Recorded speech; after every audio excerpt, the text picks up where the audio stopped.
Welcome. This is Radio Pras.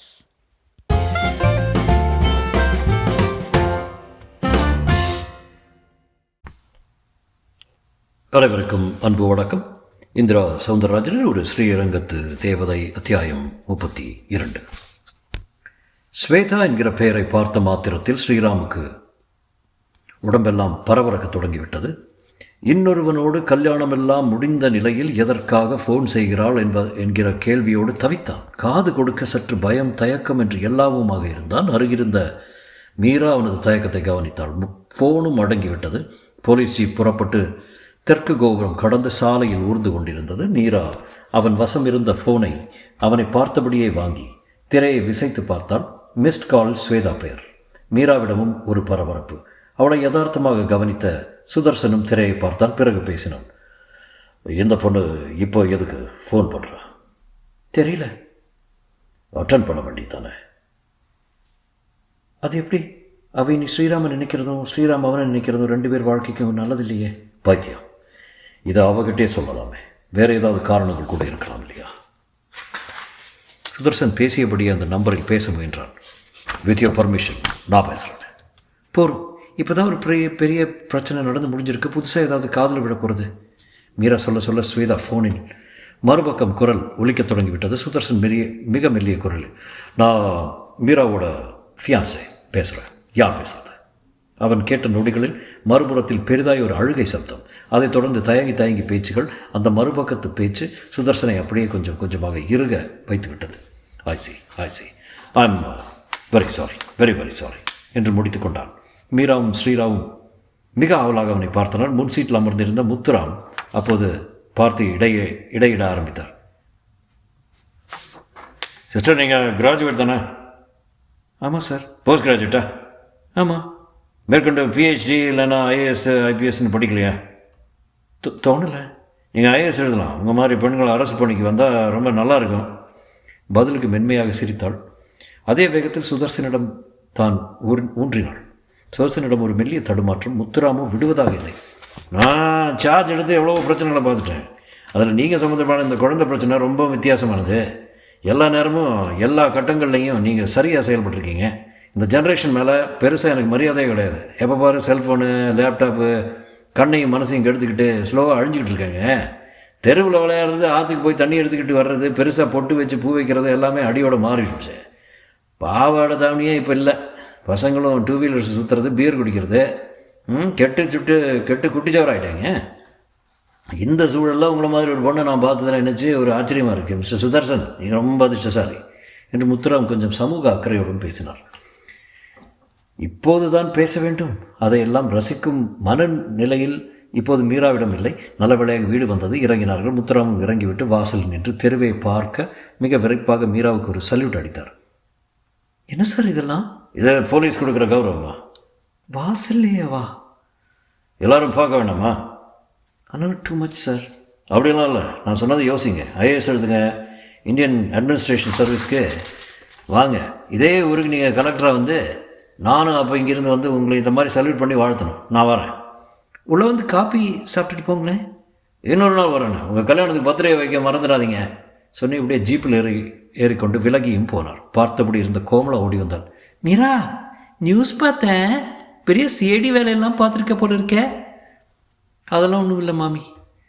உன்னை எனக்கு தெரியாதா? பங்கஜா மாமி, சீதா மாமி, இவளுக்கு முதல்ல சுற்றி போடுங்க என்று வாசல் எல்லோருக்கும் கேட்கும்படியாகவே கத்தினார். சீதாவும் ஆரத்தியோடு வந்து கற்பூரம் ஏற்றி கோமலாவோடு சேர்ந்து கழுத்து கொட்டினாள். வீட்டுக்குள் இப்போது ஒருவித இனம் புரியாத அமைதி, சாந்தம்.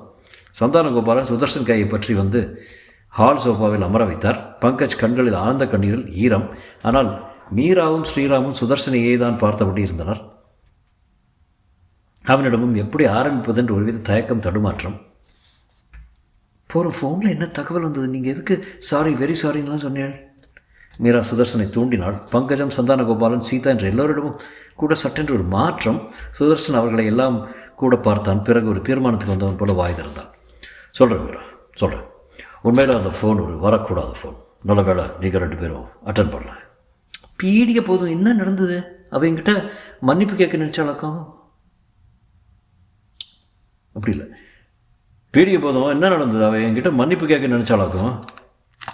இல்லை ஸ்ரீராம், விதின்னு நாமெல்லாம் பேசுவோமே, அது எவ்வளோ வலிமையானதுன்னு நான் இப்போ ப்ராக்டிக்கலாக பார்க்குறேன். எனக்கு என்ன சொல்கிறதுன்னு தெரியல. பீடிகை வேணாம், அவன் என்ன சொன்னா? அவள் பேசவே இல்லை ஸ்ரீராம். பேசுனது கார் டிரைவர். அவங்கிட்டே அவ்வளோ சாரி சொன்னீங்க?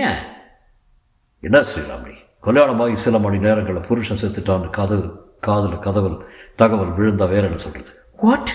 ஸ்ரீராம் வாய் பிளந்து விட்டது. மீரா நெற்றி அகண்டு விரிந்தது.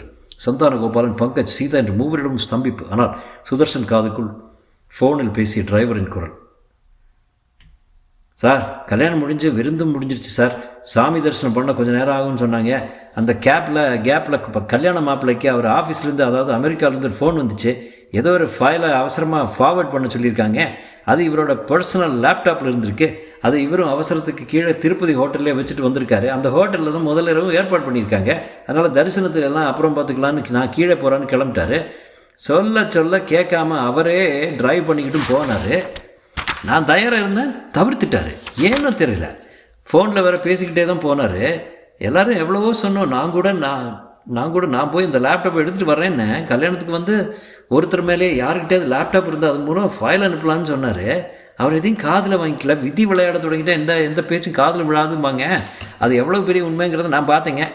அவருக்கு இருந்த பதட்டம், போன வேகம், ஃபோன் பேசிக்கிட்டே போனது எல்லாமே விபத்து காரணமாகி ஒரு மலைச்சரிவில் கவுந்துடுச்சு. எங்களுக்கு தகவல் தெரியவே ரொம்ப நேரமாச்சு. உடம்பு இப்போ மார்ச்சுரியில் இருக்கே. எல்லோரும் அழுதுகிட்டு இருக்காங்க. அப்படியே ஸ்வேதா அப்பாவையும் திட்டுறாங்க. ஸ்வேதா உறைஞ்சி போய் கிடக்கு. நான் அது கூடவே இருக்கேன். மனசு கேட்காம தான் உங்கள் காதில் போட்டேன். நடந்ததுக்கு பேர் கல்யாணமே இல்லைங்க. அது ஒரு ஆத்திரம். வேறு நான் என்னத்தை சொல்ல? இப்படி டிரைவர் சொன்னதற்கு தான் சுதர்சனம் வெரி சாரி என்று சொல்லியிருந்தான். அதை அப்படியே இவர்களிடமும் சொல்லவும் அவர்களும் மெல்லிய குரலில் அதே சாரியை திரும்ப சொன்னார்கள். ஸ்ரீராம் மட்டும் எதுவும் பேசவில்லை. மீராவை பார்த்தான். அவன் பார்வையில் 1000 அர்த்தங்கள். அவளுக்கு புரியாது. ஸ்ரீராம், நீ என்ன நினைக்கிறேன்னு புரியுறது. கவலைப்படாத. ஆறுதல் சொல்கிறேன்னு ஸ்வேதா கிட்ட பேசவும் முயற்சி செய்யாத. ஒருவேளை அவளே பேசினாலும் பேசாத. இந்த விஷயத்தில் என் பேச்சை கேள். இப்போதைக்கு நான் இவ்வளோ தான் சொல்வேன் என்றவள் சந்தானகோபாலனை பார்த்து, அப்பா நான் சொன்னது சரிதானே என்று கேட்டாள். நான் என்னத்தமா சொல்லுவேன்? கல்யாணத்துக்கு முந்தைய நமக்கும் அவர்களுக்கும் எந்த தொடர்பும் கிடையாது. கல்யாணத்துக்கு பிறகோ கிடையவே கிடையாது. ஆனாலும் மனசுக்குள்ளே ஐயோ பாவமேனு சுரக்கத்தான் செய்யுது. அதுக்கு பேர் தான்ப்பா மனிதாபிமானம். வாஸ்தவம் தான். நம்ம மனிதாபிமானம் ஒருத்தரை காப்பாற்ற பயன்படுத்தா பரவாயில்லை.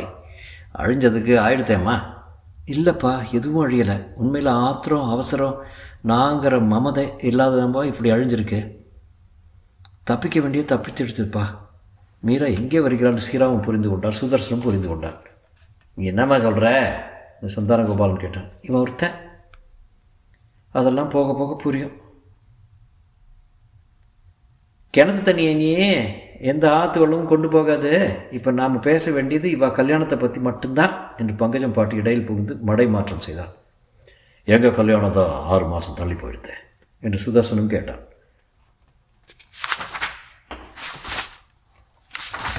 ஆமாம் மாப்பிள்ளை, ஆனால் இப்போல்லாம் நாட்கள் ரெக்கை கட்டிட்டு பறக்கிறது. இப்படிங்கிறதுக்குள்ளே அந்த 6 மாதமும் ஓடிடும். ஆனாலும் நீங்கள் பிரத்யேகமாக வந்திருக்கிற இந்த தருணத்தை பயன்படுத்தி மீராவோட முகூர்த்த புடவையை மட்டுமாவது வாங்கிடலாமே என்று பங்கஜ் கேட்டதை சீதா பெரிதும் ரசித்தாள்.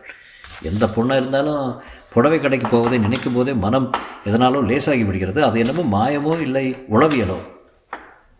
ஆமாம் மாப்பிள்ளை, இப்போவே போய் ஆர்டர் பண்ணிடுவோம். இந்த சந்தோஷமான நேரத்துக்கு அது ஒரு அச்சாரமாக இருக்குமோ இல்லையா என்று சந்தானகோபாலனும் கேட்டான். எல்லாருக்கும் சம்மதம் உண்டா? எனக்கு ஆட்சேபனையே இல்லை என்றபடியே சுதர்சன் ஸ்ரீராமின் காதை தேடி சென்றவராய், ஸ்ரீராம் நீ வேணா பார், உங்கள் அக்கா ஒரு புடவைக்கு 2 புடவை வாங்குவா என்றான். ஸ்ரீராமுக்குள் அவனை மூழ்கச் செய்தபடி இருந்த துக்கம் அவனை தூக்கிவிட்டு மிதக்கச் செய்தது.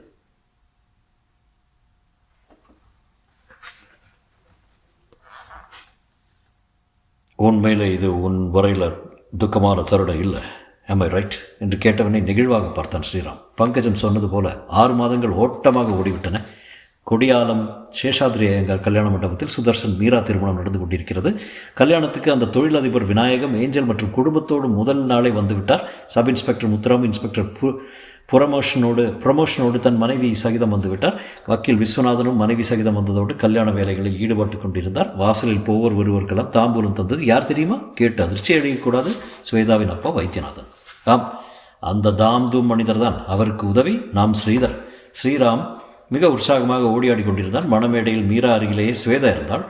அவள் இருந்தாள் என்பதை விட இருக்க வைக்கப்பட்டால் மீராவால் என்றுதான் கூற வேண்டும். அந்த கூட்டத்தில் மகாவும் இருந்தாள். ஸ்வேதாவுக்கும் ஸ்ரீராமுக்கும் திருமண நிச்சயதார்த்தம் மிக சிம்பிளாக முடிந்துவிட்டது. கல்யாணம். ஸ்ரீராம் அமெரிக்கா போய் மேல் படிப்பை முடித்த பிறகுதான் இந்த முடிவை எடுத்தது. யாரோ அல்ல, ஸ்ரீராம் தான். எத்தனை பெரிய இரும்பையும் அதன் மையத்தில் எதிர்கொண்டால் அது சுலபமாக உடைந்து கொடுக்கும். ஸ்ரீராமின் பிரேக்கிங் பாயிண்டே அவன் வரையில் எது வாழ்வு என்பதற்கான தெளிவை அவனுக்கு அளித்துவிட்டது. சொல்லு விட்டபடி காதலிக்கும் இளமை பலவீனத்தை அவன் தன் அசலான முன்னேற்ற விஷயத்திற்கு மாற்றிக்கொண்டு விட்டான். வீட்டுக்கு வீடு மீரா போல ஒரு தேவதை பெண் இருந்தால் இரும்பும் தங்கமாக தொடங்கிவிடுமே. மொத்தத்தில் அந்த கல்யாணத்தில் பல அபூர்வ விஷயங்கள். ஜாதியும் அந்தஸ்தும் பெரிதென்று கருதி அதன் சூழலில் சிக்கியிருந்த வைத்தியநாதன் அதைவிட முரடான விநாயகம் என்று பலரிடமும் நயந்த மாற்றங்கள். எப்பொழுதும் வாழும் காலம் அந்த காலத்தை ஒட்டிய பூக்கோலமே பலம் பொருந்தியது என்கிற ஞானத்தோடு கூடிய மீரா போன்று ஒரு ஸ்ரீரங்கத்து தேவதை வீடு தோன்றினால் கேட்கவா வேண்டும்? அடடே, ஈஸ்வரி கூட அழைப்பில்லாமலே கல்யாணத்துக்கு வந்திருக்கிறாள். அவள் கையில் ஒரு பெரிய கிஃப்ட் பேக்கெட். அதை எல்லோரும் எதிரிலும் திறந்து காட்டினால் ஒரு வெள்ளிக்கு. இதில் தான் உன் குழந்தைக்கு நீ சோறு ஓட்டணும், என் பாவம் அப்போ தான் குறையும் என்று அவள் சொன்னபடி அவள் முழுவதும் மாறிவிட்டதை உணர முடிந்தது. ஒரே ஒரு மாறாத ஜென்மம் இருக்கவே செய்தது. சுதர்சனின் அக்கா தான் அவள். என்ன கன்றாவியும் அது! இந்த தாலி அறுத்தவ இவ பக்கத்திலே மணமேடையில் நின்றுருக்கா. அந்த வேலைக்காரியை என்னவோ நம்மள மாதிரியே வளைய வர்றா. எனக்கு கொஞ்சமும் பிடிக்கல என்றாள். அம்மாக்காரி எதுவும் சொல்லவில்லை. ஏதாவது சொன்னால் அதற்கும் எதையாவது சொல்வாள். அப்போது யாரோ ஒருவர் திருஷ்டி பூசணிக்காய் எடுத்துக்கொண்டு வந்தார். இப்போ இதை உடைக்க தேவையில்லை, சாயந்தரமாக விளையாடல ரிசப்ஷன் முடிஞ்ச அப்புறம் தான் என்றார் வாத்தியார். அப்போது அந்த பூசணிக்காயோடு இந்த நாத்தனார்காரியையும் போட்டு உடைத்து விட்டால் தேவையில்லை என்று சுதர்சன் அம்மாவுக்கே தோன்ற தொடங்கிவிட்டது. இப்படியான பூசணிகள் எல்லா இடத்திலும் எல்லா காலங்களிலும் இருந்திருக்கிறார்கள். அவர்களை லட்சியம் செய்யாமல் மீரா போல தேவதைகளும் நடந்து கொண்டு தான் இருக்கிறார்கள். நம்புவோம். நம்பிக்கை தானே வாழ்க்கை. முற்றும்.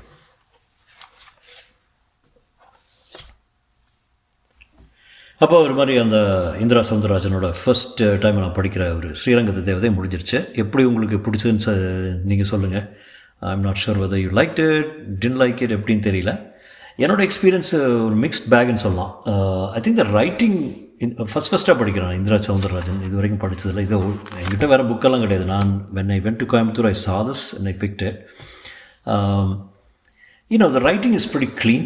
நல்லா தான் எழுதியிருக்காரு. ஆப்வியஸ்லி ஒரு ஃபேமஸ் ரைட்டர் போல் நான் முதல்ல படிக்கிறேன். But it's neat writing. But கதைங்கிறது சுஜாதாலிருந்து வரும்போது எனக்கு expectations are very different. Sujatha மாதிரி ஒரு இன்ஜீனியஸாக எழுதுறது கொஞ்சம் டிஃப்ரெண்ட். அது மட்டும் இல்லை, இது சப்போசிட்லி நியூயர் புக் இல்லையா? எப்போ எழுதினார்? 23 or something, 4th edition 23 எழுதியிருக்கேன். எப்போ ஃபஸ்ட்டு வந்தது? 2017 முதல் பதிப்பு, 2ஆம் பதிப்பு 19, 21, 23 அந்த மாதிரி. முதல் பதிப்பு 17 ஃபேர்லி மாடர்ன் இது. பட் ஆனால் அந்த story is so volt fashioned. I don't no நீங்கள் எப்படி பார்த்தீங்கன்னு தெரியல. பயங்கர ஓல்ட் ஃபேஷன் கதை. இதெல்லாம் கம்ப்ளீட்லி irrelevant தோணுச்சு எனக்கு ஸ்டோரி லைன். ஏன்னா இப்போல்லாம் இதெல்லாம் I don't know, I didn't find that interesting at all.